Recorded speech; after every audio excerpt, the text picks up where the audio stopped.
For more than a decade, FTI has strived to become the leader in the aftermarket performance transmission and converter industry. We've joined forces with McLeod Driveline Components under the leadership of Top Fuel Funny Car pilot Paul Lee, and now have a larger distribution network, more resources, and more power. Come see us in the pits and ask how you can join the FTI family. It's not cheating, it is the competitive edge. It's time for an inside look at the most powerful motorsport on the planet. WFO Radio NHRA Nitro. This is WFO Radio.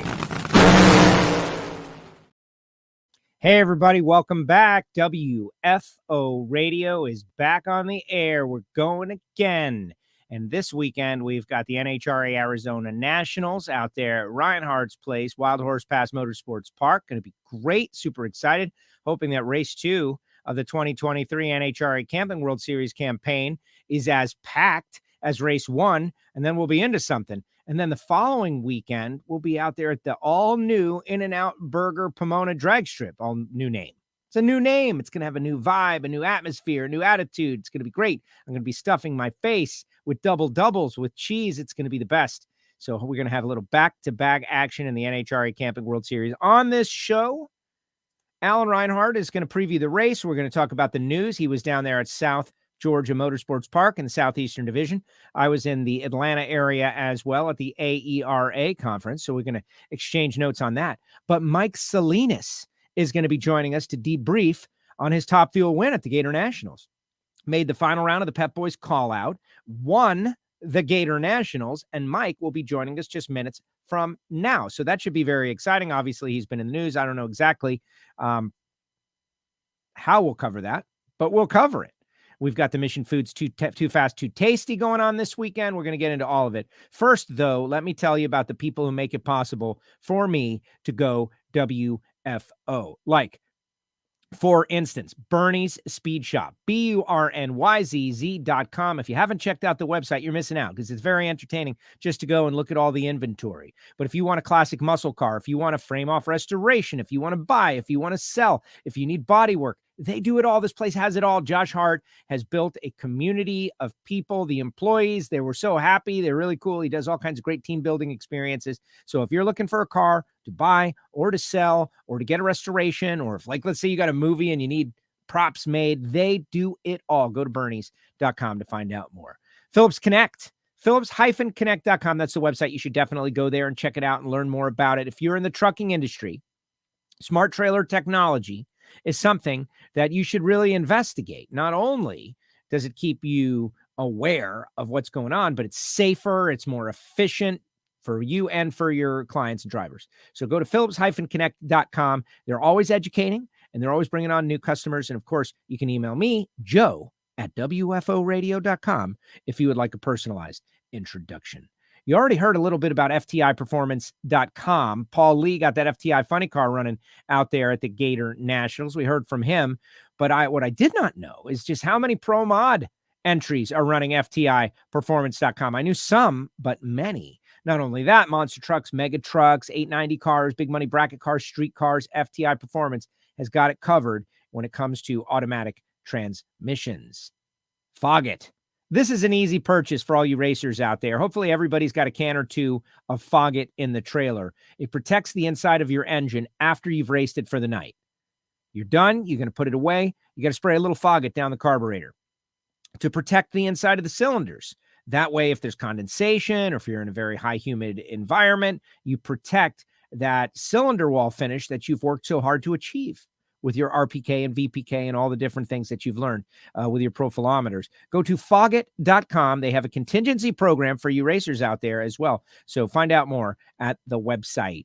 Total Seal, piston rings, leader in ring seal technology, totalseal.com. And next week, I'm going to be out there at Total Seal. Yes, that is right. Be doing WFO from Total Seal. It's going to be a lot of fun, but it all has to do with ring seal. Do you need a ring pack? Do you need one ring? Did you break a ring? You can order it all on the website. Go to totalseal.com to learn more, to find out more. And as Keith Jones always says, make them your first call not your last call, because they can get you set up with machine shops and tools and tips and information. And Lake Speed has been demonstrating this unbelievable new software that puts all that RVK, RPK into visual.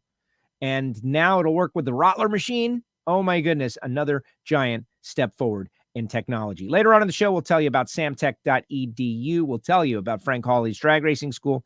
And I'll tell you about my buddy Marvin Rodak and his coffee and great grills. Plus, one of our Patreons won her first race. That's right. Find out about the Patreon Listener Club. But now let's go out to Tucson, Arizona. He's back home. The voice of the NHRA, Alan Reinhart. What's up, Alan? How are you?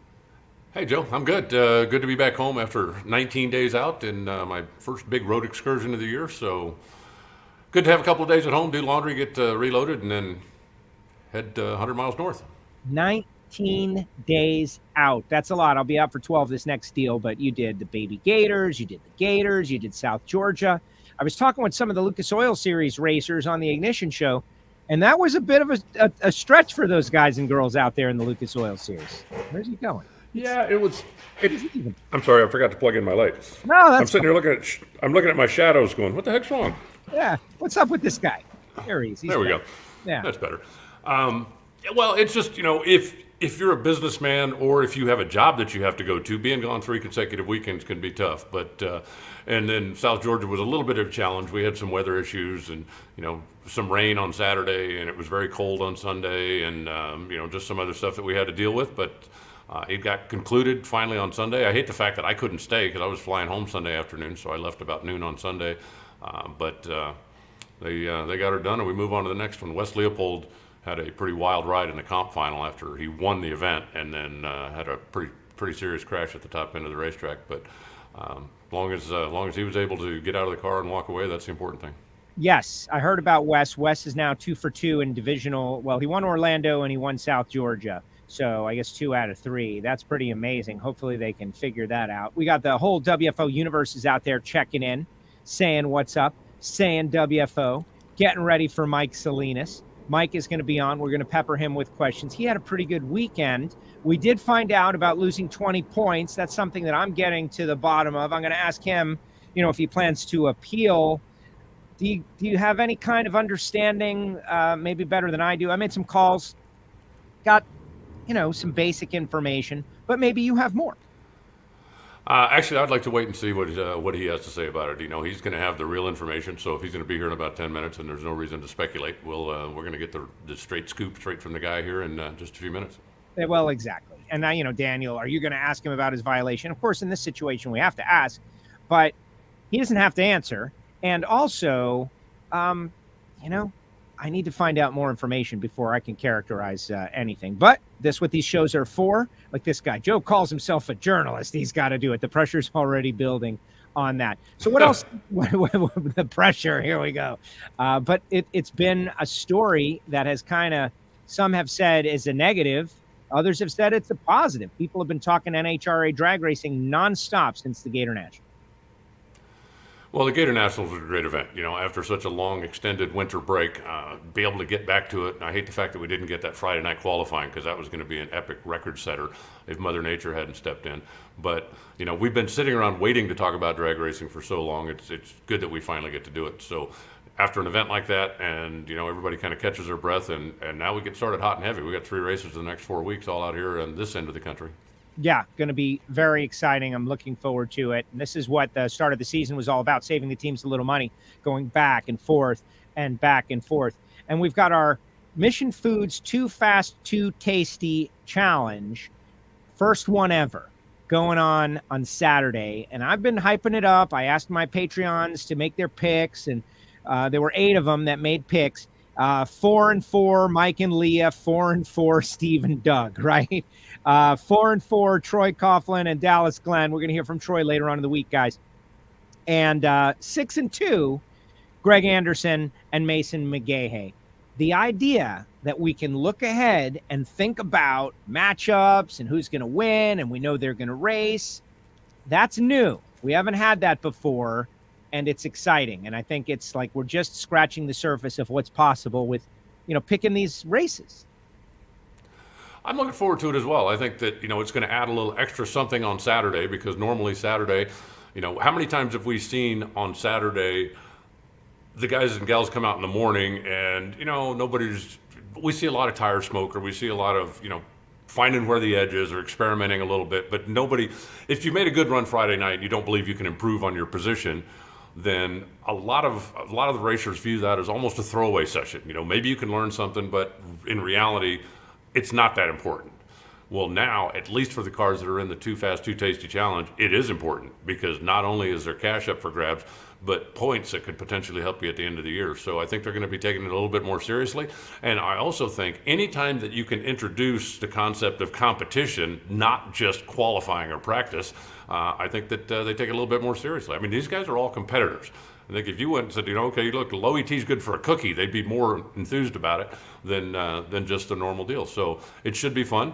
And I also think there's going to be, if you lost on a hole shot last week, or if your driver made a mistake last week, or if somebody missed something last week, then you're out for revenge right now, right? You want to come out and show that person, you shouldn't have won last week. I should have beat you then, and I'm going to prove that by beating you now. And if you're the one that won last week, well, you definitely want to come out and follow that up. We're going to go through this educational process, but Derek's got a question. How does the Too Fast, Too Tasty affect lane selection? Does it ensure you run the at the end of qualifying, like which lane? And I heard there were 3 qualifying sessions. There's 1 on Friday and 2 on Saturday. So they're going to get 1 shot at the track and then go into Too Fast, Too Tasty Challenge eliminations. So everyone's going to get 2 runs in one lane and 1 run in the other lane. But what do you know about the normal lane selection protocol regarding Too Fast, Too Tasty? Like, let's say you go to the final round, but you don't have lane choice, and then you get put back into a lane that you've already run. Like, how's that going to work? What do you know? Well, lane choice is going to go to the quicker car. That's what it always does. The lanes are normally to be assigned in qualifying, but over the course of the season, there are certainly going to be times when 3 of the 4 cars are all supposed to be left lane cars. So somebody's going to end up in the right.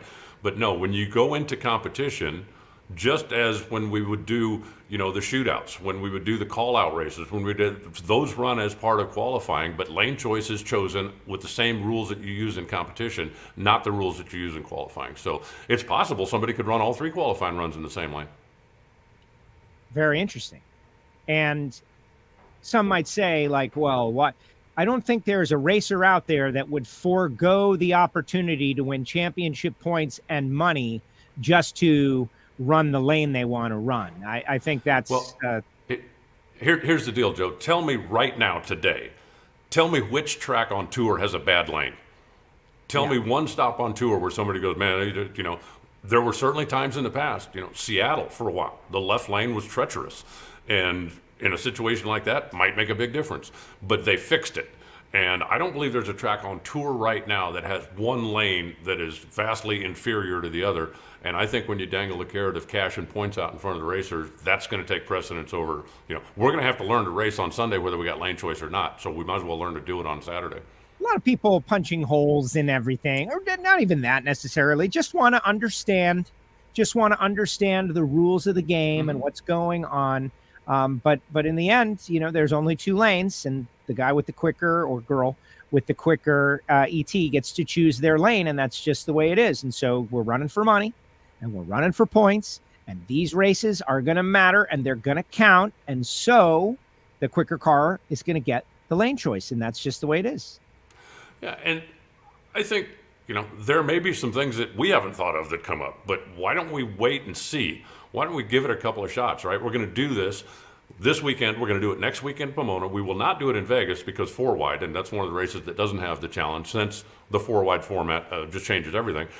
But why don't we wait a couple of weeks, see how it plays out, and then let's talk about it and see if there was any kind of an issue, if there was any kind of a problem, if anybody said, hey, gee, what about this? But I think anytime you can, as I said, anytime you can introduce real competition into a qualifying or practice session, I think that's a good thing for everybody. Yes, absolutely. It's going to be more exciting. We saw it at the Pep Boys All-Star Call-Out Saturday Racing. Fans realized, this matters. It's not just cars going down the racetrack. This is something significant. And for me, we did an interview with Troy Coughlin Jr. that will air later on this week. And I gave him the opportunity. All right, you ready to trash talk Dallas Glenn? Go. He thought about it a little bit. Like he thought, because, hey, we're just a couple of bracket racers, and he said what he said, which people will have to stay tuned to listen for that. But it just adds something extra, which is pretty cool. Ratings for the Gatornationals came out. Very good, very positive. Looking back at that race, I don't see too many negatives. You mentioned losing one qualifying session, but a great start to the season. We just got to keep the momentum. What's the latest on this being the final race? Because I've been hearing some positive energy coming out of that story. Well, it's not a lock, I don't think, but if I had to guess right now, I'd say probably 75% against. It's just a matter of whether or not the Indian tribe and the council board decides that they want to keep the racetrack. And my understanding is that at this point, they're leaning against that. But there's certainly some hope. And again, my understanding, and I'm not by any means an insider, but I hear things. The Radford Driving School, which is on the same piece of property, I believe was able to extend their lease so that they're going to be staying. And that turned the discussion then into, okay, if the driving school is going to stay and if the road courses are going to stay, and what about the drag strip? Can we make this part of it? And that's basically the discussion that's taking place now. I don't know. I have my fingers crossed, and I'm certainly hoping in that direction. And I have let it be known to the powers up there that if I can help, if you're doing any kind of a meeting, a rally, anything that I can help with, let me know, because if I can do something to help save a racetrack. And it's kind of like being in Gainesville and getting a chance to meet Madeline Marconi and speak to her one-on-one about the effort that she put in and what she's doing down there. And I'm kind of in the same position here. If there's something I can do to help, tell me what it is and I'll jump in. Exactly. You got to just put your nose in there and bust your nose in there and figure out what's what. And we'll see. We're about to be there this weekend. So that's where I think we'll all put our ear to the ground and we'll ask some questions and we'll talk to some people and see how we can help and what we can do and who we should call and try to make this thing last. It's going to be great. All right. Our guest of honor is joining us now. He is on mute right now, so he should unmute himself before I bring him on, and I can see his mute. But as soon as the mute goes off, I will bring on our top fuel winner from the Amalie Oil NHRA Gatornationals, and he joins us now, Mr. Mike Salinas. What's up, Mike? Hey, Mike. Hey, Joe. How you doing? How you doing, Alan? Good, Mike. Where are you? California in the pouring rain. It's got a big storm coming through here right now. It's been pretty hectic over here, but it's good for business. Yeah, you guys have been dealing with significant weather for like the last 2 months. We're talking snow and rain and all kinds of stuff in your area. Yeah, just as of today, there's 60-mile-an-hour winds, pouring rain, and it's just relentless. So, deal with it. We live up in the hills, so we'll be the last to flood, so I'm good. Well, exactly. But the race is 2 weeks away from Pomona, the In-N-Out Burger Pomona Drag Strip's inaugural race. Of course, we call it the Winter Nationals, Lucas Oil Winter Nationals, but at the new named track. The weather, the snow, the rain, hopefully it all clears out and we have a little time to get that crowd packed in there. It would be nice if it clears out. It's been, LA has got more rain this year than they've had in several years. All of us have. I think some of the snow ski resorts in Tahoe, they've gotten like 160, I think they would have said it was 58 feet in the last 3 months. So it's a little big up there. It's taller than the houses. The ski lifts, they can't even use them because the snow is higher than the ski lifts. That's amazing. Well, just remember, it was just 3 months ago, everybody in California was talking about how the reservoirs are dry and we're running out of water and we don't have anything. So be careful what you wish for, because it seems like you got plenty of it now. Yeah, they got to quit complaining, to be honest with you. Exactly. All right, so let's get into it. Obviously, you go to the final round of the Pep Boys All-Star Call-Out. Then you go to the final round of the Gatornationals. You win the final round. It's an amazing start to the season. Everybody in the chat section, you know what they want to know about Mike. They're like, just Joe gonna have the guts to ask Mike Salinas this question. I know you were no comment initially. You can have the opportunity to appeal this. What's your take? What happened there? What's your side of the story? And are you going to appeal it? Here's what I will tell you. And this is probably the best because it's still ongoing with a couple of different issues. Our car will weigh exactly what it weighed in Gainesville. That's the best way I can put it. The car will weigh exactly what it weighed to the best of our ability in Gainesville. Interesting. And so are you appealing the decision to try to get the points back? Well, I'll keep that to myself. We're trying to, our car weighed exactly what it needed to weigh. We know what our car weighs. So like I said, the easiest way to shut this down is our car will weigh exactly what it weighed in Gainesville. And, we're still working on a couple of issues, and I don't like throwing people under the bus. So our car will be ready to run over there, and we have nothing to worry about, to be honest with you. Got it. And, for all the folks out there, like this is it. Mike has given us this, and I accept this, and I'm not going to I'm not a prosecutor. Like, you can't handle the truth. I'm accepting this because honestly, I don't have the information just yet. So we're going to go race, and you're going to get to race Leah in the Too Fast, Too Tasty Challenge, Mike. Mm-hmm. You get to go back to back against her. This is a track that she got her first win at. She's got 2 wins at. How exciting is that program to get to go and race again for more money and more points? Well, thank Mission Foods for bringing that on board. That's really good of them. And anything that comes to this sport, we need more fans in the seats. I think it's going to be a great addition to what we're doing, a race within a race. It is the first one that I was in, so it was kind of fun. It was actually really fun, the race within a race that actually we finished it, because the first one, it was not good. It was all over the place. But this one, I think it's going to be a good time for all of us. And the nice part is they get to pick the cars, different races, different people, and on your ability and on your performance. So that's what's really cool. And I'm looking forward to it. And it can be anybody's race. That's the cool thing about Top Fuel this year. Mike, let's go back to Gainesville and the penalty and whatever aside. We'll see how that works out later. But going into the season, you went to the final round of the call-out race. You won the big race. You ran every available round down there. Was there a flaw in the program? I mean, I don't think you could start off a whole lot better than that. No, actually, we think we can get better at what we're doing. That was something, we've been testing different things. The relation from the clutch to the motor, that's where Rob's working right now, and Aaron. We've been working on that for a bit, and they seem to have found something that it's the beginning of something that they like. And that's probably the easiest way to say it. The car seems to like it. The car just, it likes it. It runs good. It's smooth. It's not getting crazy on me. And so it's pretty cool. Yeah, very interesting. You had said something in the media center. I want to go down that rabbit hole a little bit with you, that at the end of last year, you guys did a debrief, and you said to the guys, like, hey, guys, I guess it was decided that you needed more power. And so you're like, find more power. Like, do what you got to do to find more power, and I'll check back in, right? Like, you empowered the people that run the team to do it, and they apparently have done it. Can you bring it back to that conversation? Because I found it to be very interesting, considering the way you performed at the Gatornationals. Well, so basically, look, there's different ways to run. Look, when I hire people to work at my companies, I try not to micromanage them. Kind of hard sometimes, but I try not to micromanage them. Let a person, his ability. Rob Flynn is a racehorse. They had him penned up.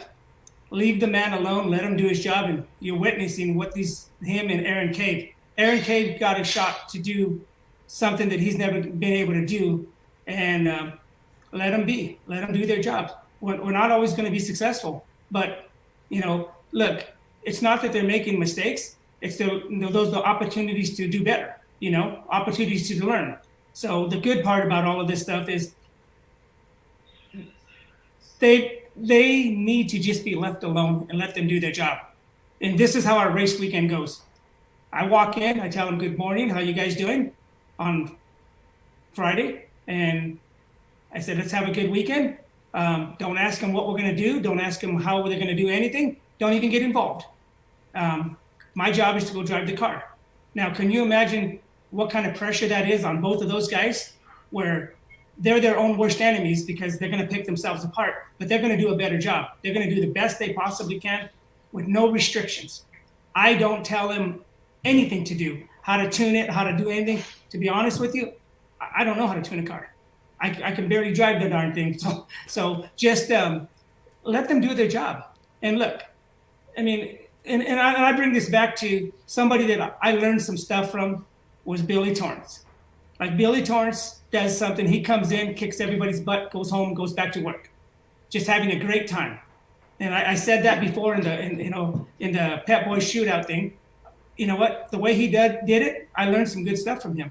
And I'm going to go do this. And if we prevail this year, doing really good, I still got to come back and go to work. Still got to do other stuff. I learned how to departmentalize, shut everything off.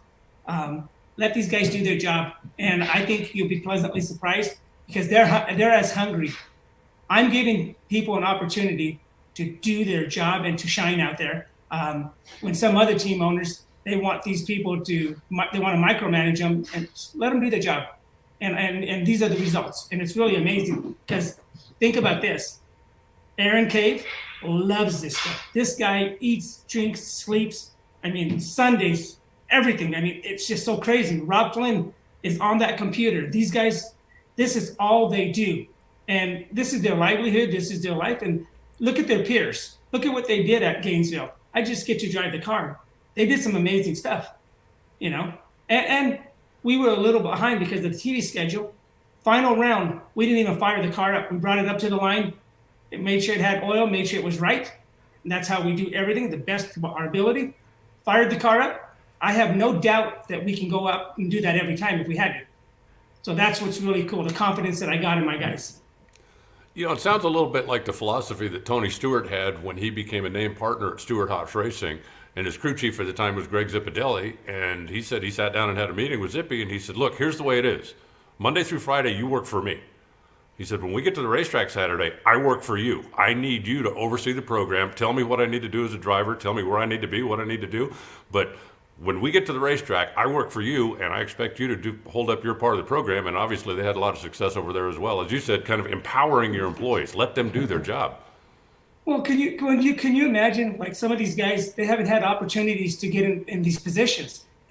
We have some other stuff coming on board. So now these guys are training right now for different positions. In our teams that we got coming, what's going to be really impressive is some of the guys that have been with us for a while, they're going to get opportunities to be assistant car chiefs. There's different positions. It's going to be really great for the sport because I'm not hiring from the outside. The main people will be internal, and that will be really, really awesome. That's how you build a company. That's how you become a good leader.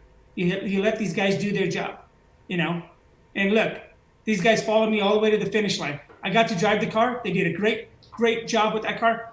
But I'm telling you, when I go up there, I have a 98% chance in my head that I'm going to do really well if I don't mess up.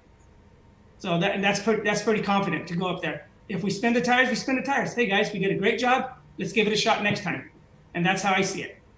No emotions, no feelings. We just have a great time with it. And this is only the beginning. I think these guys are going to do really well, to be honest with you. It sounds like you have a expansion schedule. Do you have something, can you maybe break some news here? Are you planning on bringing out another car in the very near future? Or we are working towards a couple of things. I can't say anything yet, but we're working on some stuff. And I think it's going to be pretty exciting for the sport, to be honest with you. That sounds great because you're already doing a great job. I can't help but think of the visual with the $5,000 cash flapping in your hands, right? Like the moments like that, like people like it. It's entertaining. It's fun. You decided to, add a little extra to it in our Pep Boys Challenge. And you were able to get through and have some success on that run. And just like having fun with it, your race day, you beat Justin Ashley. You guys raced twice that weekend. You beat Brittany. You beat Leah. You beat Torrence. There aren't too many tougher days at the NHRA than that. Yeah, on my side of the ladder, it was stacked up pretty good. But the thing that I've said this several times, I didn't even know who I was running until I pulled up in the lanes. I don't care. I'm running myself. So when I had to run Steve in the final, they told me as we were jumping in the tow vehicle, okay, we're running Steve in the final. Okay, we're running. I don't care. My goal is to go out there and just have a great time and smile, be happy, and enjoy, because when I come back to business, my mind's on business, and it's very hectic. So when I go over there, it's my little vacation, and I didn't even know where we qualified. They told me that I think we were 6th or 7th or 5 or something. It doesn't even matter. So literally, I'm relaxed. I'm happy in the car. I'm having a great time, and as long as they don't leave me in the car too long, I won't fall asleep. I'll be good. You guys were 8 and 9. You had, just so Okay, you know, there you you guys go. were 8 and 9. JJ out there says that he wants to thank you and Monica for conversation in Topeka. You created some lifelong fans, but he wants to know how your Harley ride was from Topeka to Brainerd. It was wet. It rained 90% of the way. It was pouring rain too, like over here. But we toughed it out. Even Steve and the little dog and Jasmine, Gianna, we were soaked.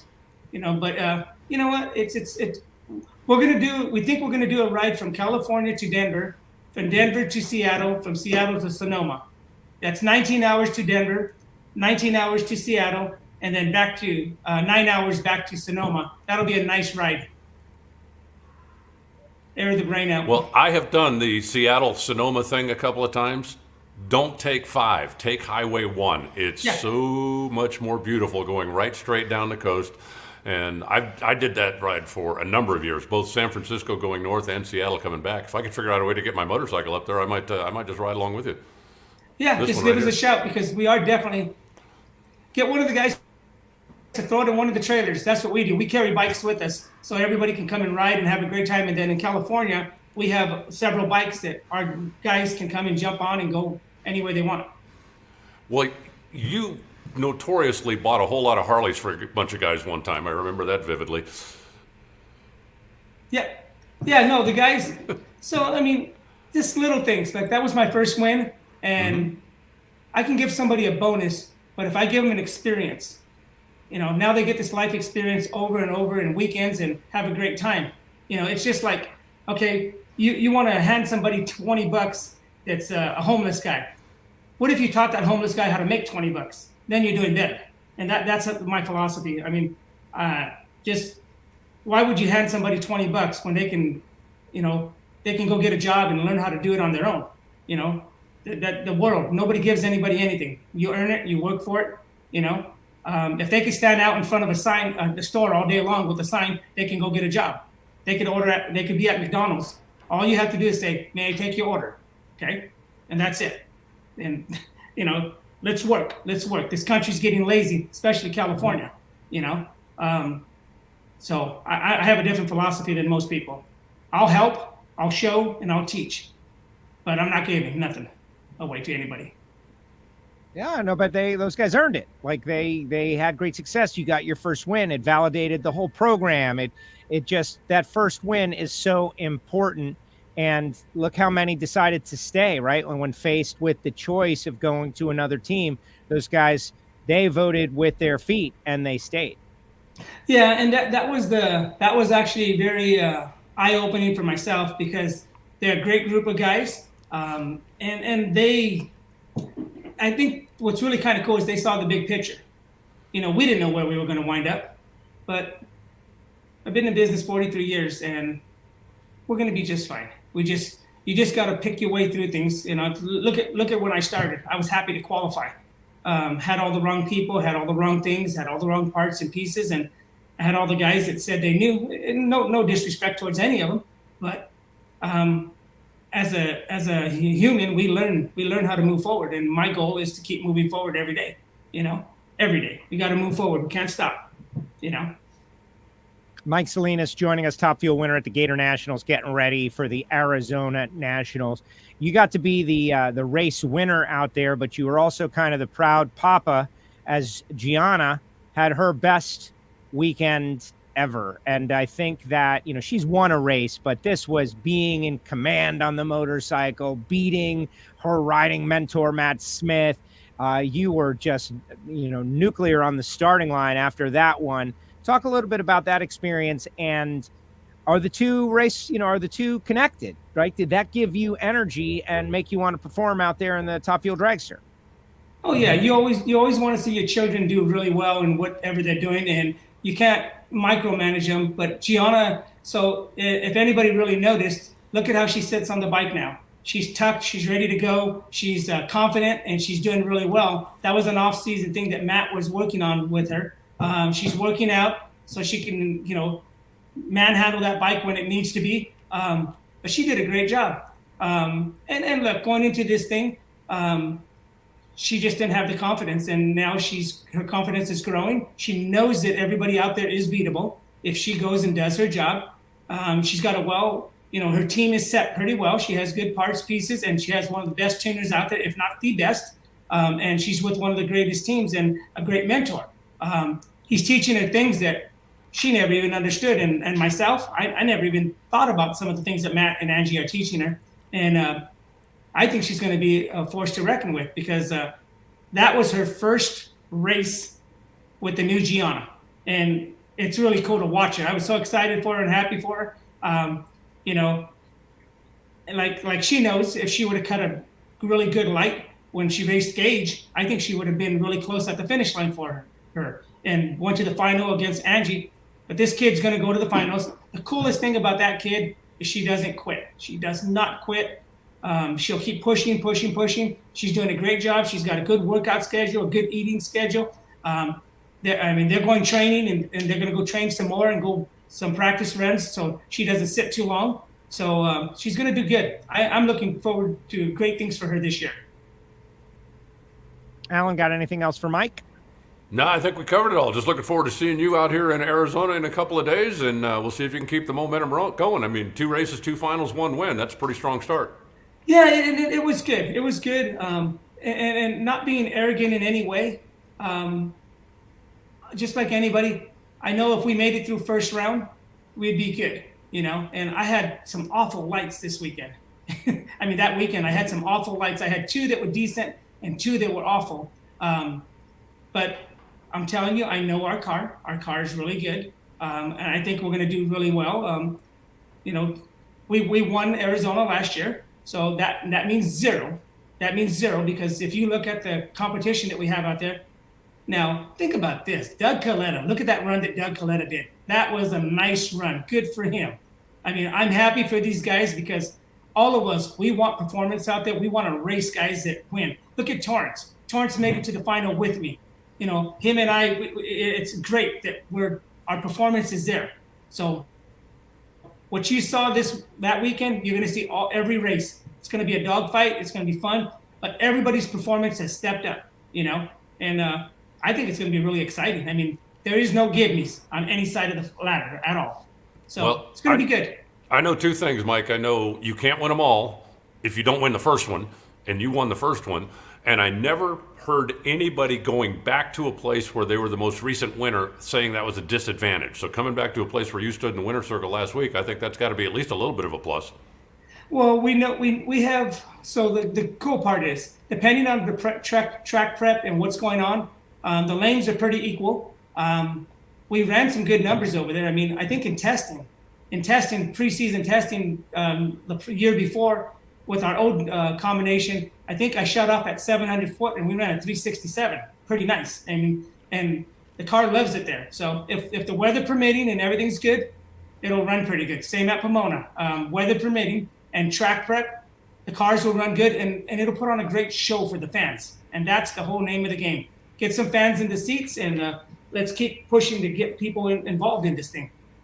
Well, exactly. And that is our mission 1. We are all trying to build the growth of the ratings, the growth of attendance, sellout crowds, and all these programs like you and Leah squaring up, rerunning your last race in the Too Fast, Too Tasty Challenge.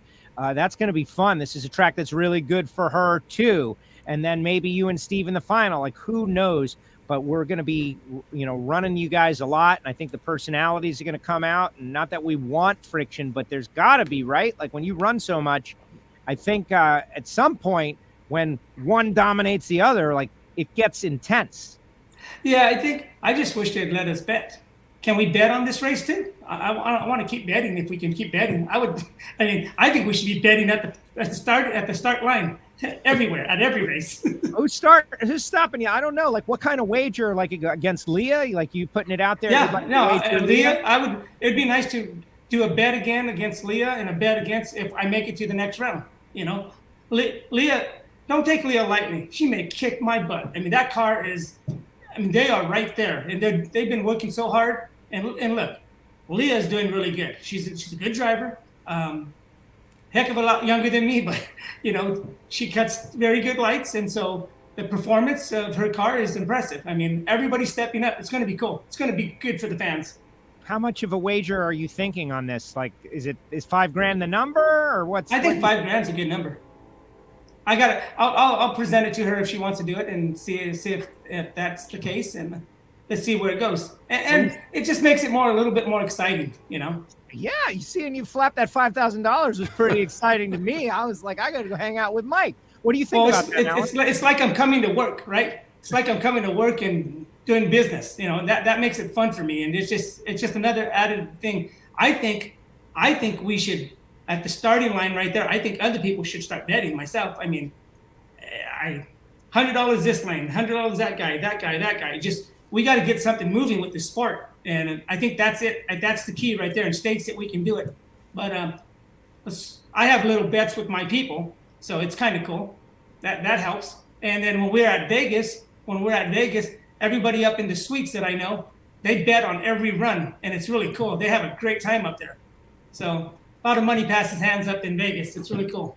Yeah, I'd like to be the bank. I'll just take the standard 10% vig off the top, and I'm good. You got to facilitate something, Reinhart. There's a service that goes along with that job. Well, last year, though, the folks at Caesars had put up the odds for like the last 3 races of the season. And I don't see any reason why this Too Fast, Too Tasty challenge can't have posted odds for the week out. Certainly the races that we go to in Vegas do. But I agree with you, Mike. Look at March Madness. Where's the fun in March Madness? Do people really care about college basketball, or are they worried about their bracket because they want to win? So we're working on some stuff. For some of this to happen on our side. We think it's possible. We think it's very possible. You know, I think it would work. And I think it would bring a lot of. Think about this. Say we get 60% of the people in the stands, and the other 40% at home betting. You know how awesome that would be. Yes. Now we're becoming just like everything else out there, where we're able to fund cars, we're able to give good purses, we're able to buy the parts we need, we're able to do all these different things, and then we're getting people from outside of our sport integrated into our sport. And I think that's what it's going to take, to be honest with you. That part right there. Big part of it. Of it. All right, Mike, great job. We're gonna run it up the chain, and if you see me coming your way, man, maybe you got to have that $5,000 ready.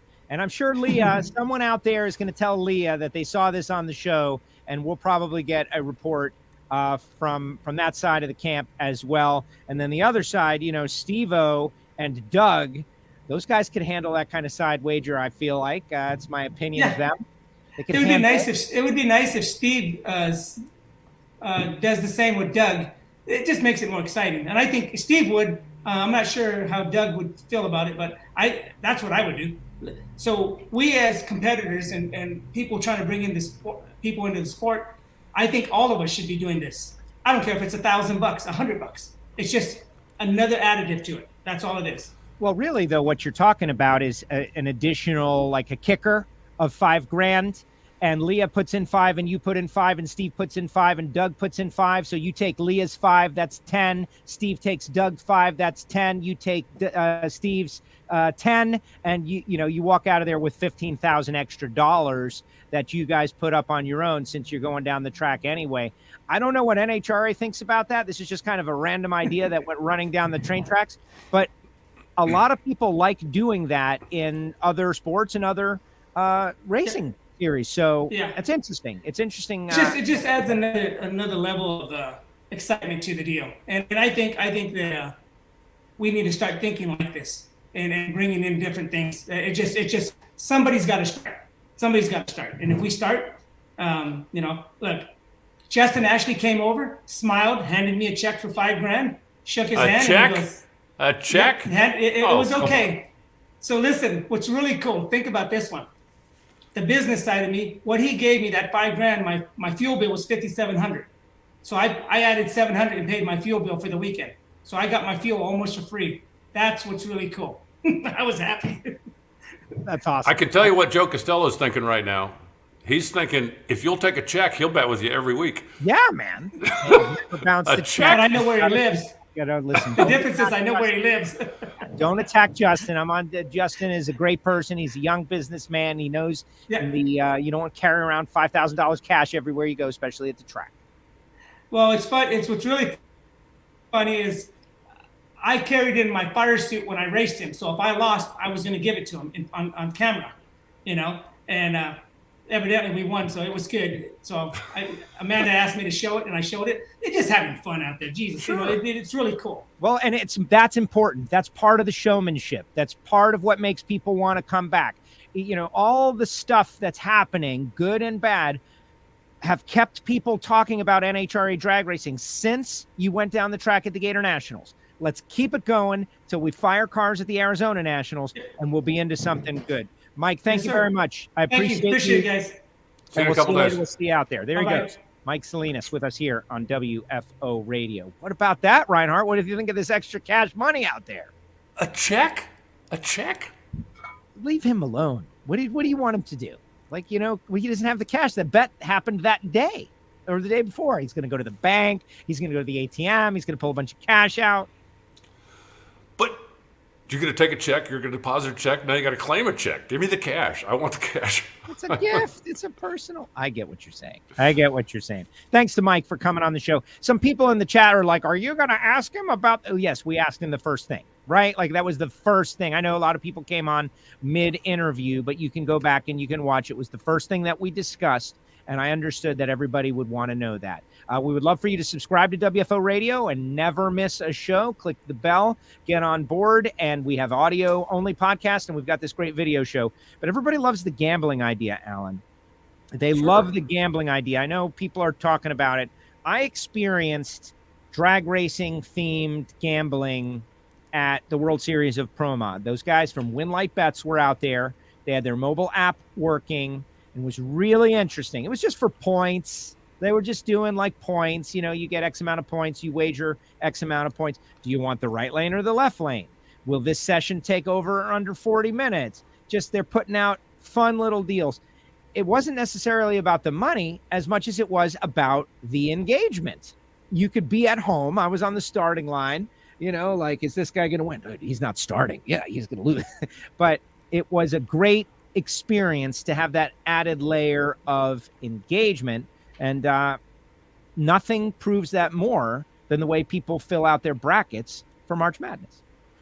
Well, if you've ever been in the grandstands at MIR when they're running a pro stock or a pro mod show, then drag racing, betting on drag racing is nothing new. There is a lot of cash that changes hands in the stands back there. But no, it'd be cool if somebody could do something organized with it. I think it'd be very interesting. They tried it a few times. One of the casinos did in Vegas, and maybe when we go back to Vegas, they'll jump back on board and we'll see what happens. Yeah, and I'm going to reach out on that note. Let's advance the conversation a little bit. So you got Mike and Leah, you got Steve and Doug. Maybe that $5,000 thing will take off and others will start doing it. And like Mike said, maybe it's only $1,000, right? But just something extra. Not that the championship points aren't enough, but there's something to that visual of cash money flapping out there. Matt Hagan's going to run Alexis. Chad Green's going to run J.R. Todd. So there's our funny car matchups. Alexis DeJoria, this is a track that she had her first win and great success. And that car's been real fast as well. I'm thinking that both Leah and Alexis could really use this race as a launching point for their season. Well, no question. And both of them like Phoenix. They've both been successful here. So, I'm stunned that Alexis didn't get in the winner's circle last year. She had a really good car. She had a couple of days when it looked like she was primed and ready to go, and just something would come up and bite her, or something weird would happen. But I think that car is going to win sooner, not later. You look at JR last weekend, and I think the Coletta team desperately needs to get back in the winner's circle, if nothing else, just to pump up a little morale over there, no matter which car it is. And JR certainly has got a good one. They've got a chance. They've got a chance to double up. I mean, if you look at it, right, Doug could win and JR could both win on Saturday, and that would sure give them a whole lot of momentum going into Sunday. Yeah, well, exactly. And this is a season now where I'm looking at it like no one is wanting for anything. And everybody's got their program just about where it needs to be, whether it be like Chad Green with Daniel Wilkerson. Way to go. Great run. They get to get this too fast, too tasty and go after it again. They got to run J.R. Todd. J.R. Todd had a very strong weekend outing. This can just compound that. It can build the story of success. And then, of course, the Arizona Nationals. Someone had mentioned they're hearing radio commercials that is in the commercials saying it is the last race. When I see the T-shirts, that's when I'll accept it, right? If there's a last race T-shirt and I buy it, then I will accept it. Until then, to the last I grapple with you. Well, and, as of now, it is, but that doesn't mean there isn't some ongoing negotiation, and that doesn't mean that there couldn't be, some kind of 11th hour miracle. I'm not giving up yet. It's as simple as that. Everybody's talking about gambling. The owner of our tequila sponsorship owns online sports gambling website. Something to think about it, says Scott, talking about Flying Ryan's team, El Bandito Premium Tequila. I remember back at E-Town betting in the stands. Everybody knows there's a Las Vegas section of every racetrack that exists.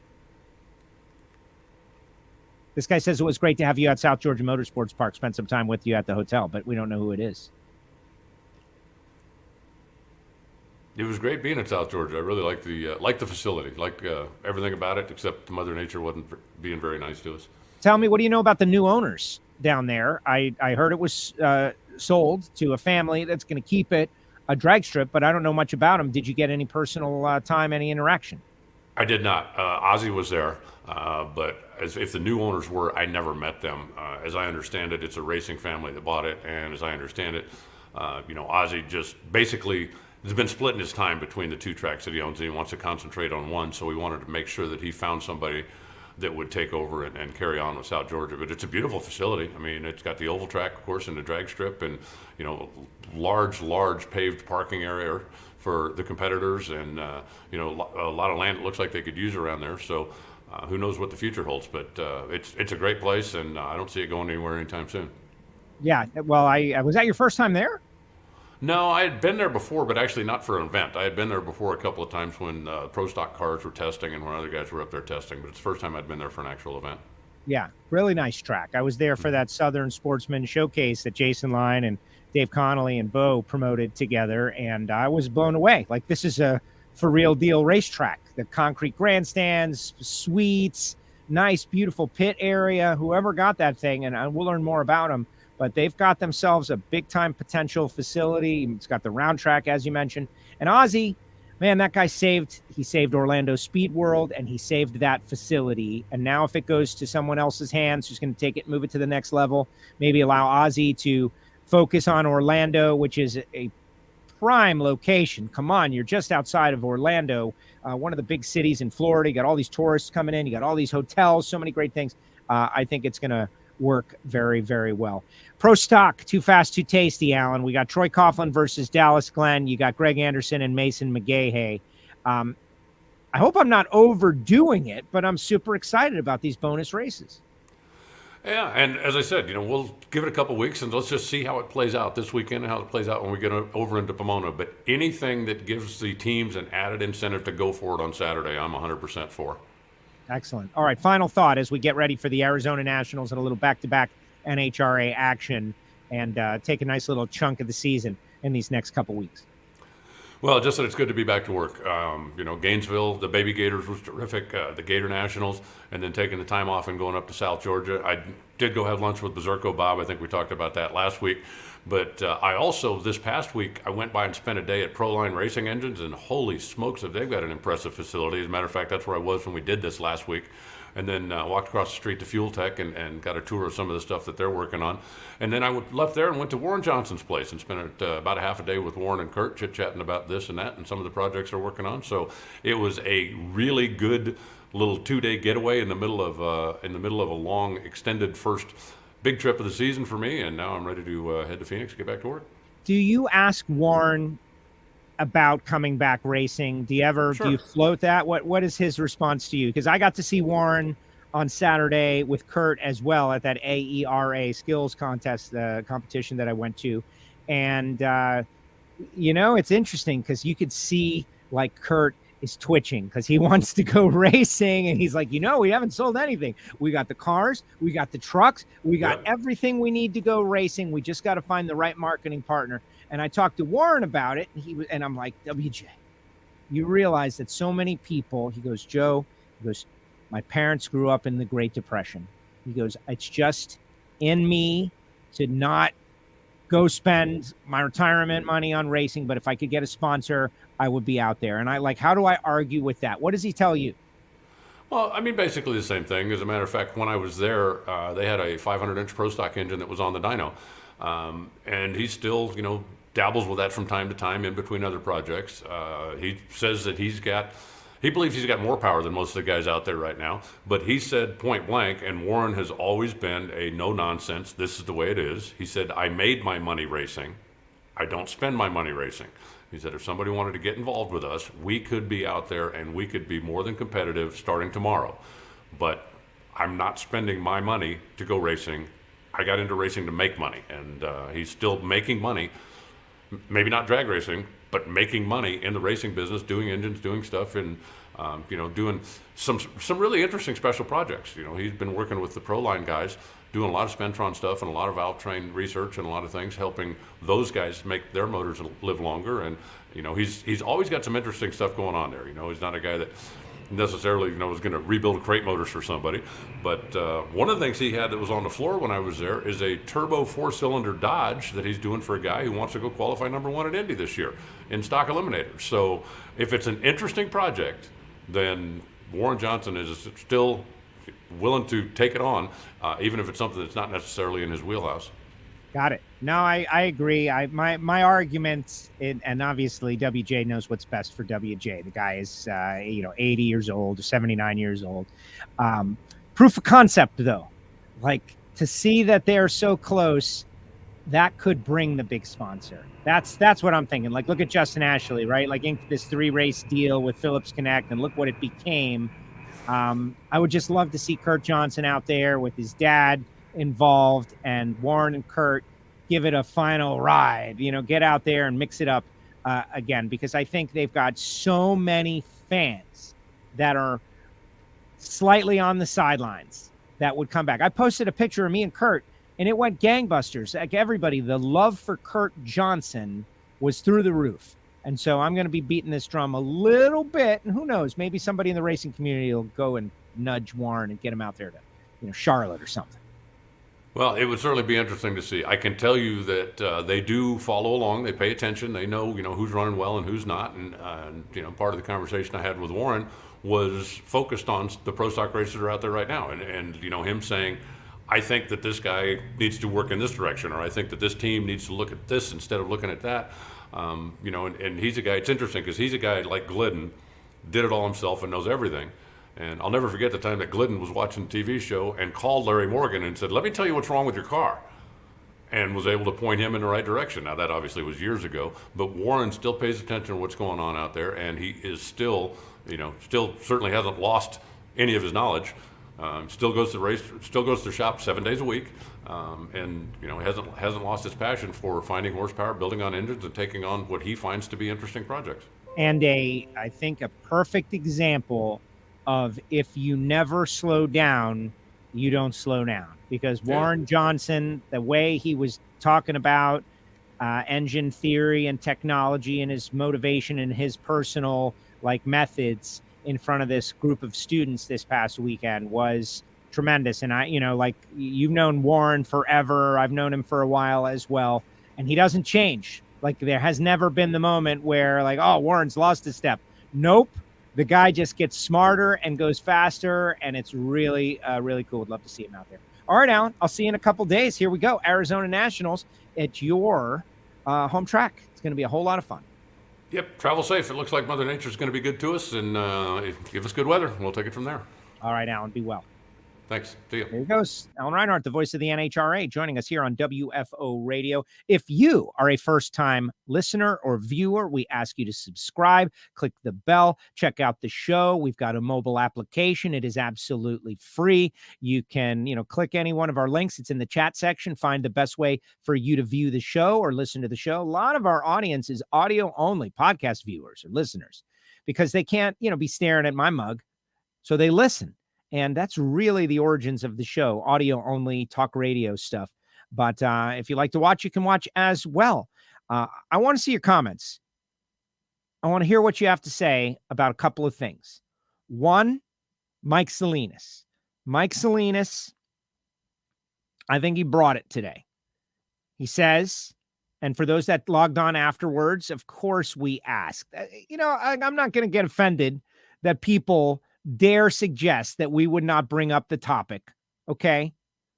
I'm not going to get offended by you questioning me after 10 years of doing exactly that every single time, right into the very difficult conversation. In my own way, the guy gave me an answer. We pushed back a little bit. He gave me another answer, pushed back slightly, and then that's it.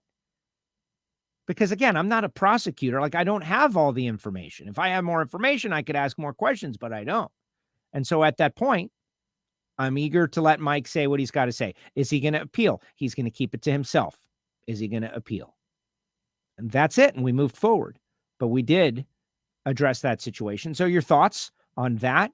His management system. I mentioned the Torrence Salinas final round, which is battle of the Bunny Burkett mentored young people, right? Gary Pritchett and Adam and Aaron Cave. That's just really cool out there at the Gatornationals. I think that was interesting. A lot of good stuff. But also this Too Fast, Too Tasty challenge. I bring up gambling. When I was on NASCAR radio many years ago, we did gambling picks segment with our great friend Bob Smith. He worked at Leroy's Racing Sportsbook at the time. Tommy Noodles made the connection. And Bob would come on the show every week, and we would do the odds for NASCAR. And got a lot of people questioned the morality of that, right? The morality. And, I was told I was going to be in the lake of fire, and it was terrible. But we kept on doing it. And then eventually that has become so normal that they are talking about odds and gambling on the actual broadcasts. Formula One, they've been gambling on Formula One for a long time. Drag racing, gambling. The last few races of the year, the Caesars Sportsbook and all of their apps nationwide had NHRA odds. That was, I thought, heartening and exciting, and that there was somebody out there who said, what's this? Let me place a wager and watch it. And that's where we are. A lot of people in the chat section mentioning Winlight Bets, and Rex. Spoke with Rex at the World Series of Pro Mod, and we had just very positive conversations because it was, I used the app. And that's really my whole attitude about WJ and proof of concept and being there. And it's not a theoretical thing. I played. I won some points. Not as much as some of the people who were going on every run, but I got to see it work. And to me, it was very engaging and kept me connected to the round by round. All right, we'll get into your comments, get your thoughts. But first, let me tell you about a couple of things that are going on here in the WFO universe. All right, first of all, Matt Hagan and Troy Coughlin.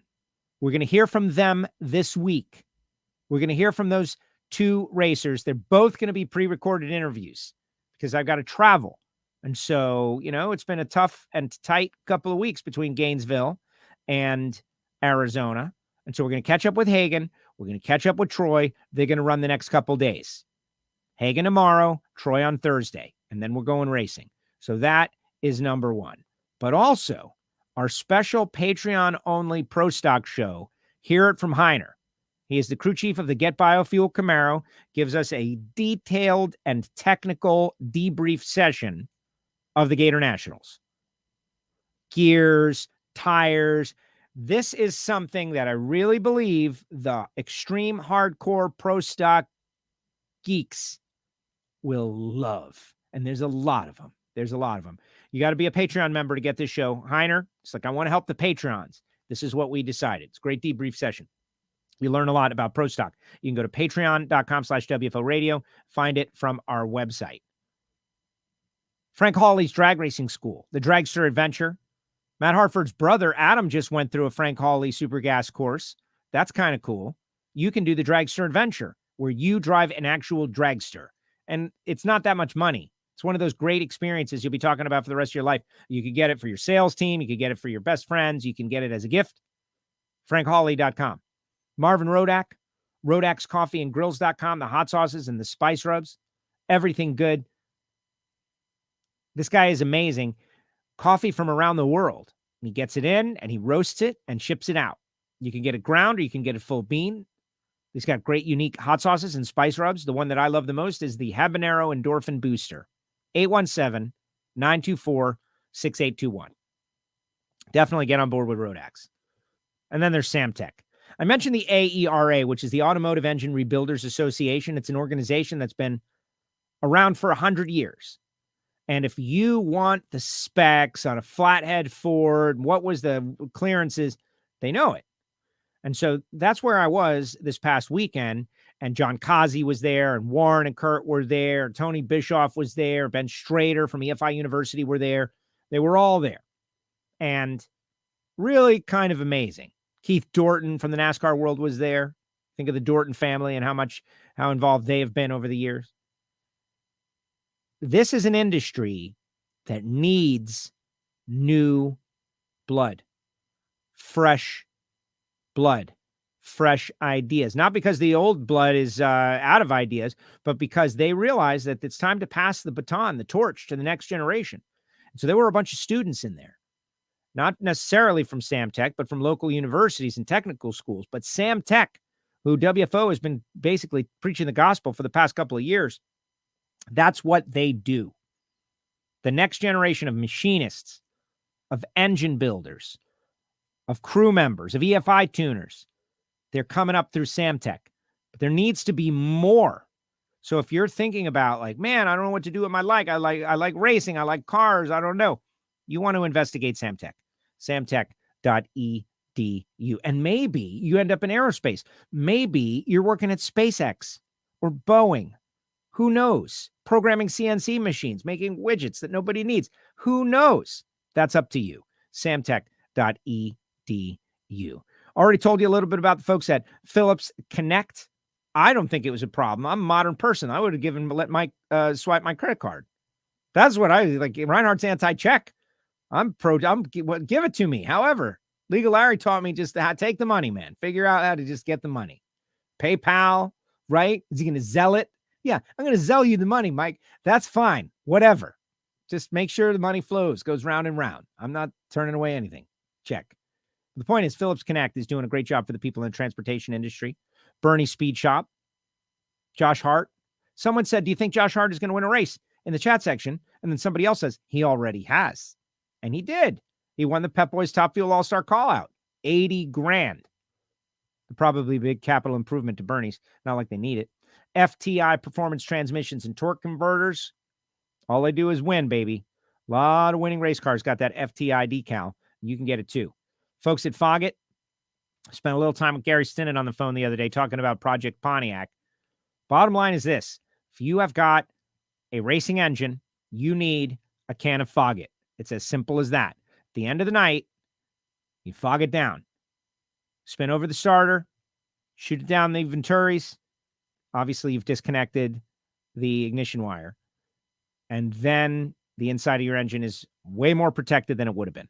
FOGGIT.com. Go to the website. And Total Seal Piston Rings. The leader in ring seal technology. Finding and unlocking hidden horsepower. And we'll be on location at Total Seal next week. What's that going to be like?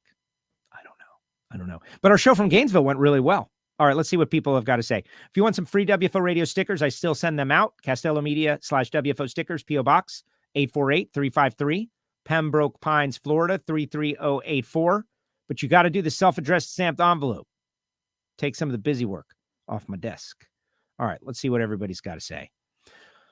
Rat is put a WFO sticker on his motorcycle. He is a Patreon. He loves the Heiner interviews. Thank you, Rat Torno, and Mama Rat.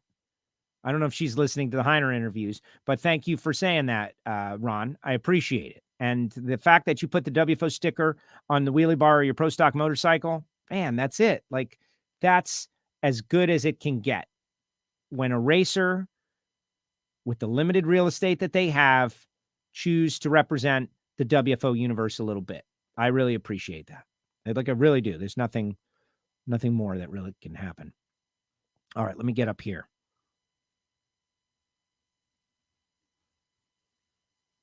I'm trying like the win like bets. I want to make sure. Okay, here we go. Stan says Josh has already won a race. Okay, every year is exciting, but I think this year in the NHRA drag racing will be more exciting for the pros and sportsman drag racing as well. I agree. Last year was the best year ever in the history of NHRA drag racing. It was the best season ever. Competition, personalities, all that stuff was great. But this year is going to be even better. Kurt was gone too soon, man. It would be awesome to have him back. Yeah, I had like a brief conversation with Kurt. We're going to have Kurt on the show. And I don't want it to be all about like leaning on him to go back racing. He wants to go back racing. They both want to go back racing, but Warren is smart. He's not going to, like burn his retirement money out there racing. Like, there should be a corporate sponsor that understands that you got Warren Johnson and Kurt Johnson together. That's worth something. That's worth something. It's going to get a lot of attention and a lot of ROI. That should be obvious. But I would love to see Kurt just do a one-off. That would have been cool. Like last year when Derek Kramer got sick and Tanner Gray came in. Like, that would have been cool. Kurt told me, though, he goes, it's going to take me 15 runs. He goes, I need 10 to 15 runs to shake off the rust because I haven't been in a car since 2013. That kind of makes sense. Stan, is it healthy for 14 or 15 Pro Stock spots already to be spoken by two teams with Chris and Mason making up two other races at most races? Good question, Stan. That is the new challenge of Pro Stock. And the answer is it sure beats having 11 cars. Okay.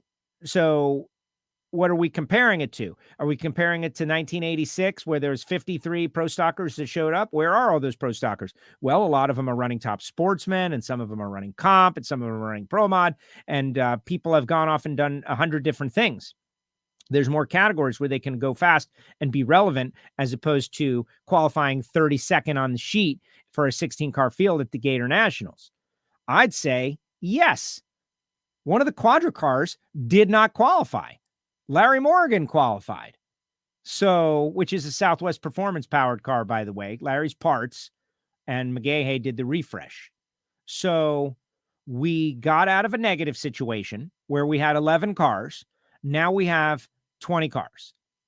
Better situation. Would it be better if we had different ownership groups? Remember, those elite themed cars, some of them are Quadra with Frank Iagonio power. Some of them are elite. Some are elite house cars. The KB Titan cars, you've got house cars, Greg, Dallas, Kid Chaos, and I guess now Camry. And then you've got the satellite cars. You've got Derek Kramer with Michael Heiner. You have got Matt Hartford. Those are solo teams. So Matt Hartford, because he gets his engine from someone, you consider him part of the team? That's not true. Hartford is Hartford's team. Hartford has, does he have teammates? Not really. He's got a relationship with engine suppliers who also have mutual engines, and it is their responsibility to make sure he's got a good and powerful engine. But as far as the tune and as far as the chassis and as far as who wins what when, like, they're no different competition-wise than anybody else. So I don't know. I say yes, it's better. How about that? Hope better than what he had last weekend. Don't know what he's talking about. Class act, says David, probably talking about Salinas. I like what Mike Salinas has to say. I like his attitude and his work ethic. I like what he says about the crew guys, and clearly they like it too. It's as simple as that. It's as simple as that. Mike handled the question professionally. Yes, he did. Yes, he did. And Competition Plus has got a great story. Jeffrey Young with a comment about a mathematical error that was made. And I know everybody wants me to go, like social media. Oh, man. People reacting without all the information. That's what I would take this opportunity to attack. Like, do you have all the information?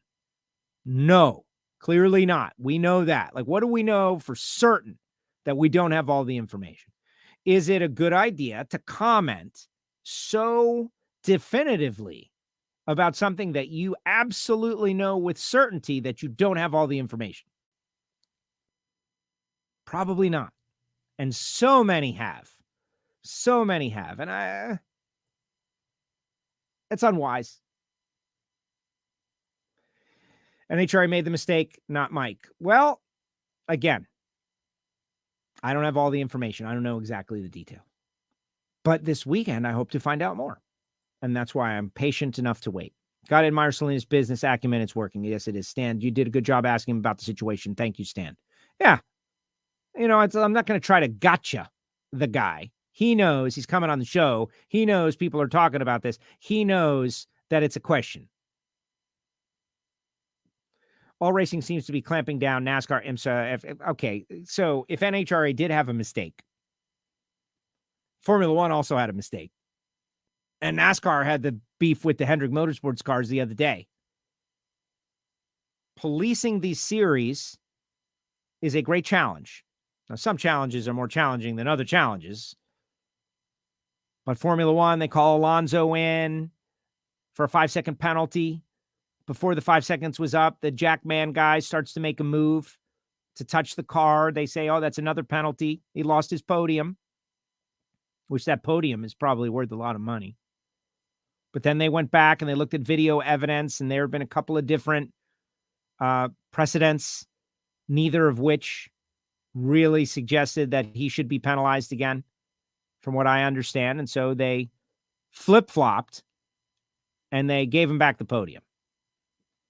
So these kind of things are happening all the time in all sports that are being officiated by officials. Every single one of them. And it's unfortunate.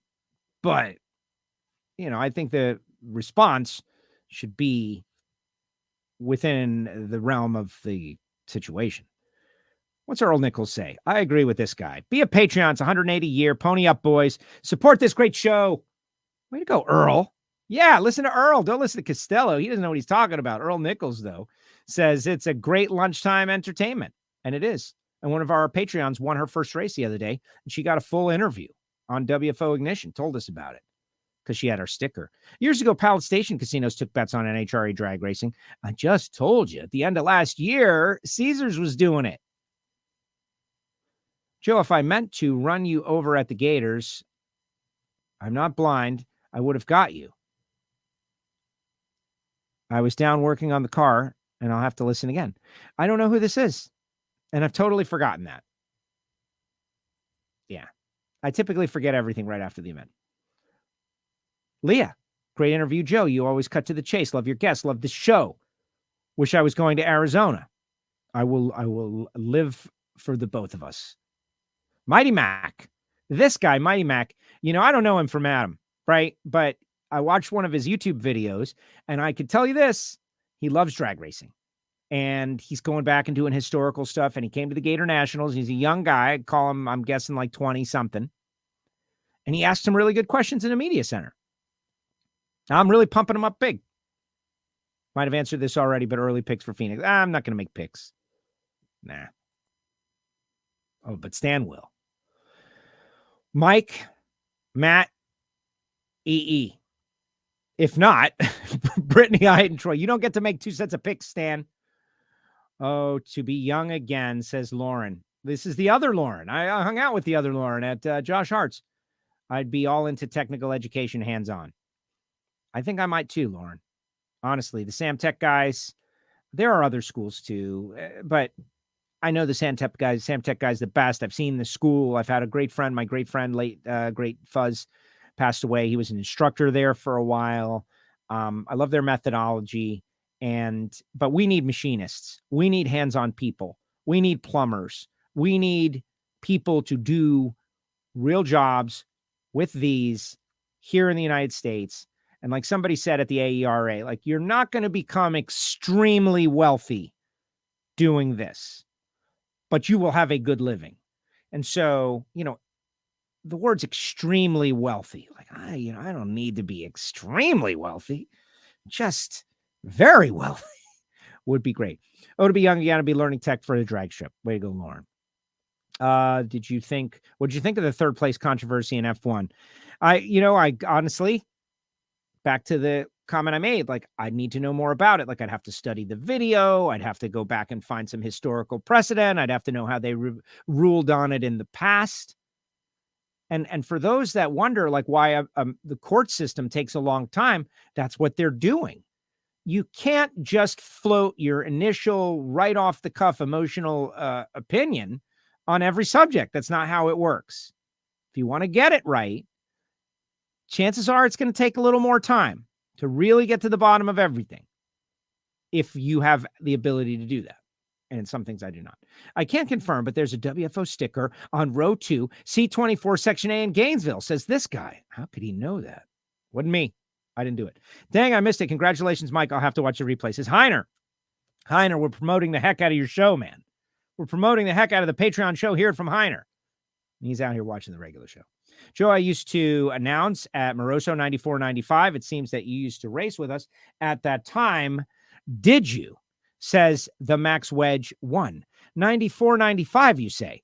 As luck would have it, yes, I was out there in 94.95. That is the year that I won the Super Pro Track Championship, 95, at Moroso Motorsports Park. And my red and white Pontiac Trans Am that is now being resurrected with our new Project Pontiac. Here is a photograph of said car at said track. Boom. So, yeah, I did race out there. The Max Wedge, I'd love to know your name. That's cool, because we had a good time out in the days of the Moroso. It was a good time. That's my Al Bundy Polk High School thing. I was a track champion at one point. Jeff says 3 times at 3 different tracks. I'll be flying my WFO sticker with my Super Comp Nova in Division 5 this season. Thank you, Jeff. I'm glad you're racing again. I started my own machine shop. I sell billet aluminum socket organizer. Okay, good. We would love to try it. Thank you, Roscoe. And this is the Yeti. He's the guy who dresses like the Yeti at Brainerd. Division 5 was my home from 71 to 97. See, I almost got dyslexic there. Why I stayed quiet for the moment. Did enjoy Sean going after it, though, in my opinion. Probably talking about Sean Langdon on social media. Yes, Sean is very active on social. He definitely goes out there and mixes it up.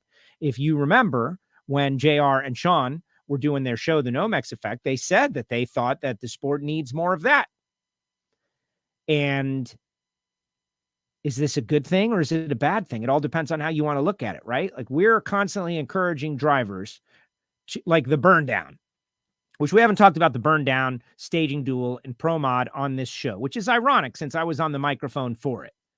I thought that Stevie and Lyle and Courtney did a great job on the Shake and Bake show, taking the call and playing it for a few seconds and then going back to Manny. What was he thinking? What was the story? That was a controversy, right? But it wasn't a bad controversy. It was just a controversy. And it kept the conversation about the Gatornationals going until we picked up with this.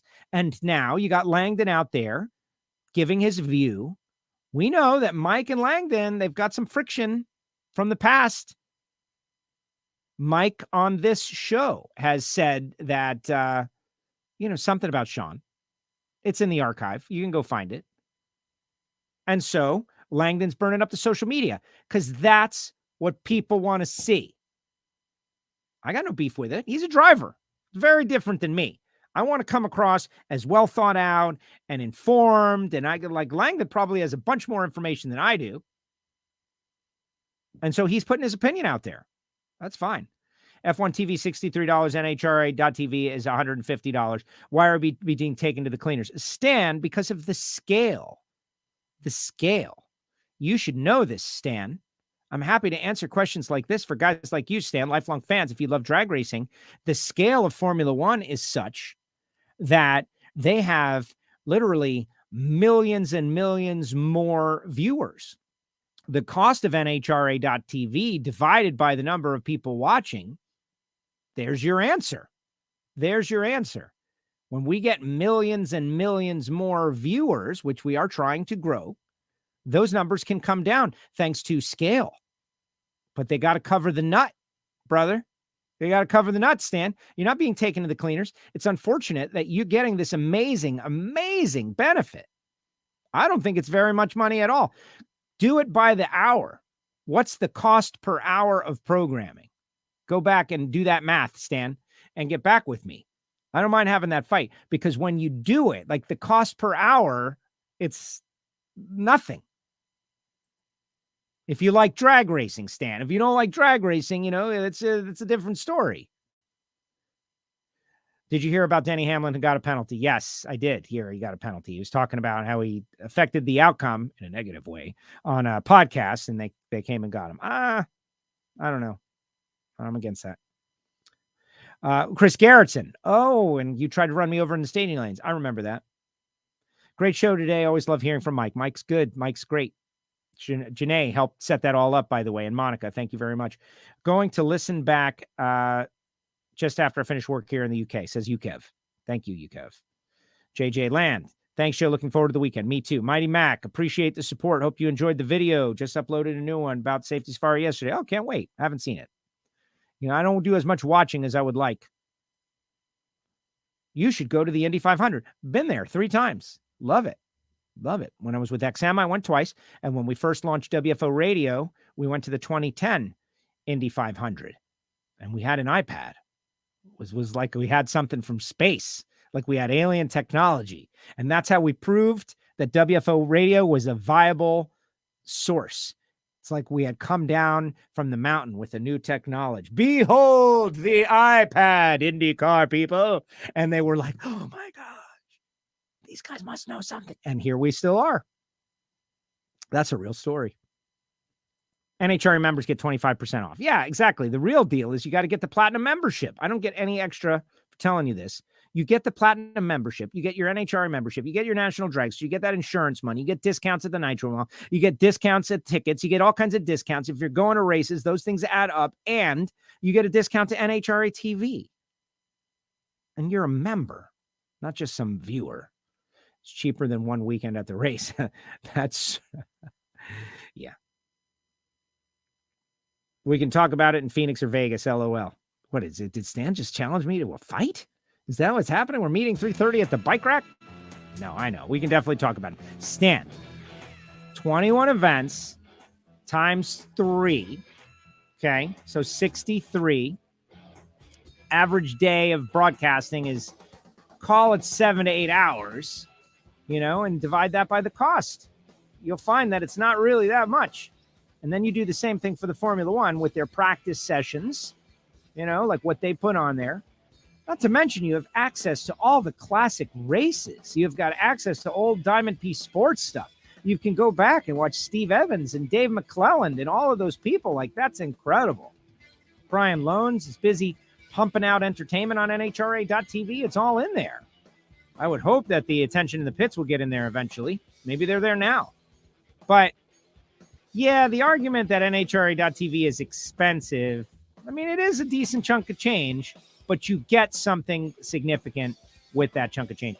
And it is about the scale. Drag racing is relatively small. It's really amazing that we have it. So let's support it. That's what I'm saying.